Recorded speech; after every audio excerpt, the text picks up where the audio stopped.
AllHipHop.com. Thank you, and go right ahead. What's up, Oswin? How you doing, bro? How you feeling, man? That's a good red you got on, man. Yeah, hey, man, it's my favorite color, bro. How you doing, Raja? I'm good. It's Radha, like Prada. It's okay. I love how you incorporated Rodimus Prime. I never can forget your name, but I will have to say it over and over using that method. Yeah, or think hot rod, fishing rod. Yeah, it's all good. Well, first nice of all, to meet you. pleasure meeting you as well. And I know Oswin, we go pretty far back. So I know we're on a limited time, so I want to just get right into it. First of all, I want to say thank you for this movie. It's amazing. And I about it earlier this year, but he didn't spill the beans. So he just said he was in a movie. I didn't know it was going to be, I know he's going to come this strong. So I got to say it was a great movie. So the first question is, overall, what does this movie, the 40-year-old version, say about hip hop? What's the messaging here?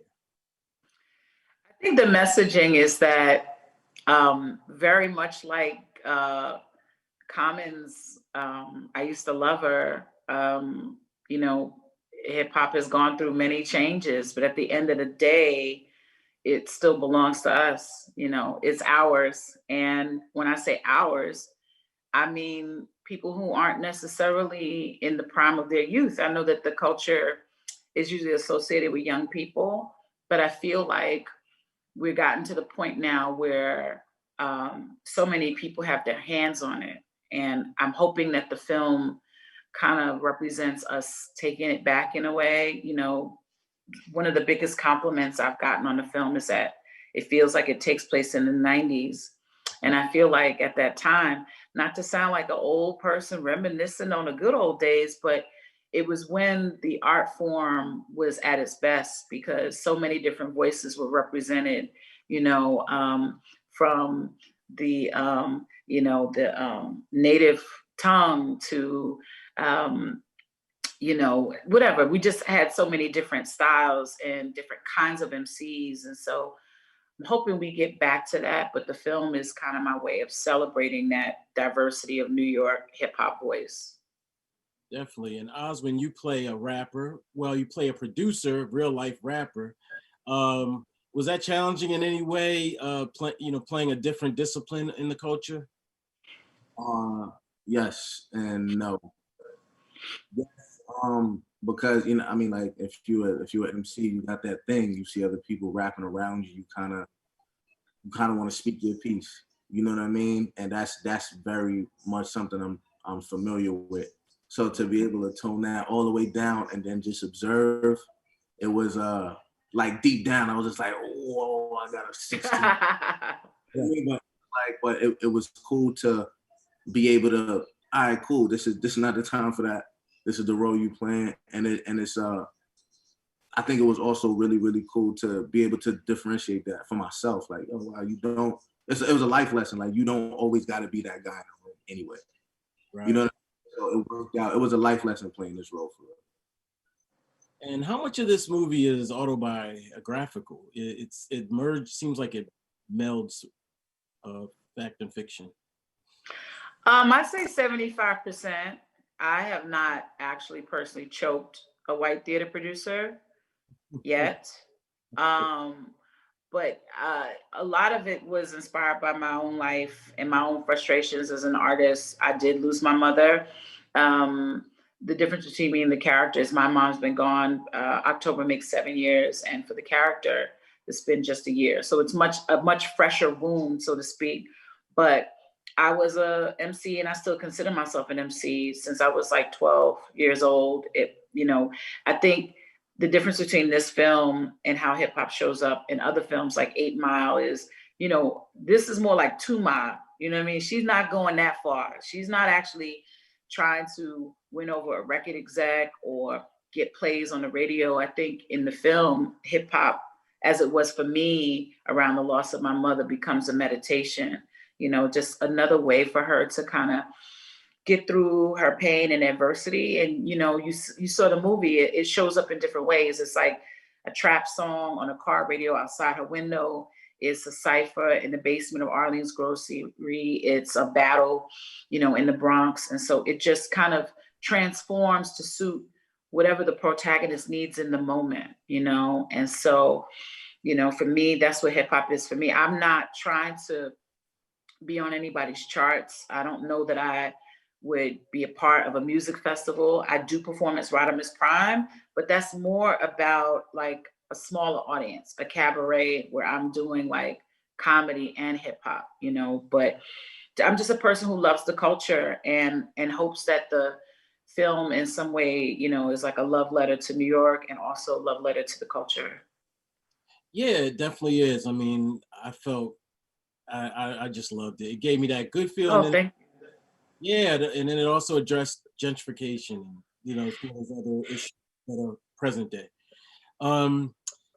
Here's a question for you guys. Where does this movie fall in the vast legacy of hip hop films and movies? You know, there's a lot of touch points these days and in the past, obviously.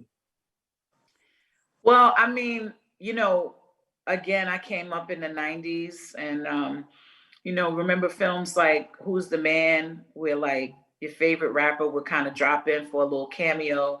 Sometimes they were playing themselves and sometimes they weren't. I'm hoping that the film is seen like that, but I also hope that people see hip hop through a different lens. Like literally, we're shooting in black and white 35 millimeter film. When hip hop, you know, a lot of times it's gotten a bad rap. You know, a lot of times it's presented on platforms as oversaturated, oversexualized, you know, like really, really loud. And I'm hoping to capture a more vulnerable, more nuanced, more sophisticated, more human side, especially through Oswin's character of D. Is like, you know, he represents a lot of like MCs and producers or just dudes from Brooklyn I've dated over the years who I may have discounted because I was looking for more overt gestures of love. And here's a person who's very loving.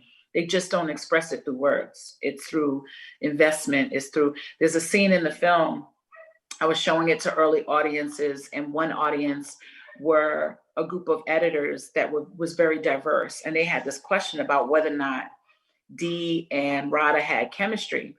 And I said, oh, no. There's definitely chemistry. There's a vibe there. I said, you watch, I'm going to show this to a group of Black women and we'll see. Mm-hmm. And the minute D comes around that console, all of a sudden they're like, like they know what's up, because we've all been around a D, you know, and D to me often gets thrown to the side because he's not very verbal. But like, what if we spent time with the character who spoke in different ways and we celebrated his version of love, you know? Oh, go ahead. I was gonna say, I think for me, what this film did for hip hop, it humanized it, and it showed the other side of it, and not necessarily the side, like you said, not the over sexualized part. It's the vulnerable side. It's a story. You mean like when I was listening to rap, the people I gravitated to the most were the ones that told stories. Like this is a hip hop story and an authentic one, and I feel like what makes this one so special is the people that it speaks to. You know what I mean? I heard Radha say too, and in other interviews, like, yeah, hip hop is often seen as a young man's game. And after you get to a certain place, you can't be involved in hip hop, or you an old head. And I feel like with a lot of other entertainment or even out of entertainment industries, you looked at like that. If you're a certain age, you can't pursue this anymore. And I feel like this film does is no matter what your age is or whatever your passion is, like there's no expiration date on it, whether it be hip hop or anything. Yeah, I feel the same way. You know, I'm a man of a certain age myself, and I can appreciate like you, Oswin, and this movie. I think that's why it resonates with me so much, because I'm still in the culture. I still love it. And right. Right. We don't, I think that it's never the person, it's always the culture or the people outside of them that says, you know, by 40, you should be at a certain place. And by 40, you definitely shouldn't be rhyming, you know. But I mean, where would Ghost be? Where would Big Daddy Kane be? These are artists who are still doing shows. I already got my ticket to Ghostini's show September 30th. You know, like I'm thrilled by, you know, these more mature artists still like saying, wait, I still got something to say, you know, and that's what I think the film is saying, is that it can come from anybody, you know, that we shouldn't let our limitations around people's gender or age, you know, keep us from some great art. Did random ciphers break out during the filming? There's a lot of points where I can imagine. Oswin. It was difficult, and it was only difficult because of the level of MC that was there. You know what I'm saying? Shout out to Kimber, shout out to Mickey Facts. Mickey, yeah. Like, having those MCs in a room, it's like LeBron. Like, you play to your competition. It wasn't like, these dudes are just trying to rap. It's like, no, these are people that I respect. Yeah. You know, so to be in a cipher with them, and it's just like, you know what? I'm a producer right now. I got it. And I hats off to you for staying in character. I mean, we have some, you know, Chuck, we got some BTS footage of him kind of jumping in there, but for the most part, he really did commit to fleshing out this character who, again, spoke in different ways, not in the cipher, but would kind of sit back and, you know, observe and then serve with the music. You know, we had a moment too, Radha, where you just like, all right, cool. You know what I mean? Like, you don't gotta write this, just let this kind of go. Oh, the Mama May I moment. That was funny. That was funny because, so, you know, just to be completely transparent, you know, there's a scene in the movie where I see the John Coltrane record on his console, and it's covered with I'll call it weed dust. And you know, in the moment, I'm impressed that he even knows what John Coltrane is. And at some point in the script, we come back around to that, because one of the songs I perform in my live show, I call Mom Supreme, which is kind of a sing-songy rap that I do in the tone, in the melody of Love Supreme, but I do it as a dedication to my mother. And so the plan was for us to do that. You know, in real life, this is something I wrote, but in the film, it's something that Radha gets from Dee, you know, in celebration of their dead mothers. And by the time it was time to shoot, the Coltrane estate was like, oh, no, that's okay. Thank you, but no thanks. And so we shot one version of it, and then we shot this other version that we had to shoot. And I just, you know, asked him, I said, you know, Mama, may I? This is a game, or Mother, may I? And we just created some ideas around that. And so what you're seeing on the screen is pretty much a freestyle between the two of us based on something we discussed. But it turned out to be the better version because it just felt more raw. You know, I think in the film, people think the night before is like when Radha and Dee had their moment, but really the intimacy is the next day when they're both completely vulnerable and expressing this love and loss of their mothers who passed on. So you know, there are moments like that in the film that I feel like this is what the culture is about. It's like, you know, I was a freestyle fiend in my young age. And I feel like as I got older, you know, responsibility, self-awareness kind of blocked me from letting those things out. And then I had to depend on certain substances to be more of a freestyler. But to me, it's about hearkening back to that innocence, to that moment in the culture when we weren't afraid to just throw it all out there, not need to go through a system of checks and balances or having the voice tweaked in the sound. This, like, just that raw expression, you know, that we got to express in the film. Okay, well, I gotta start the rap process, but you know, you guys are both such hip hop heads. I probably got this from Yasmin, but I'm gonna ask you, Radha, who are your top 5 dead or alive rappers? In no particular order. Big L. Okay. Scarface. Okay. Andre 3000. I've added somebody to this list, and that's Chica. I mean, her pen is.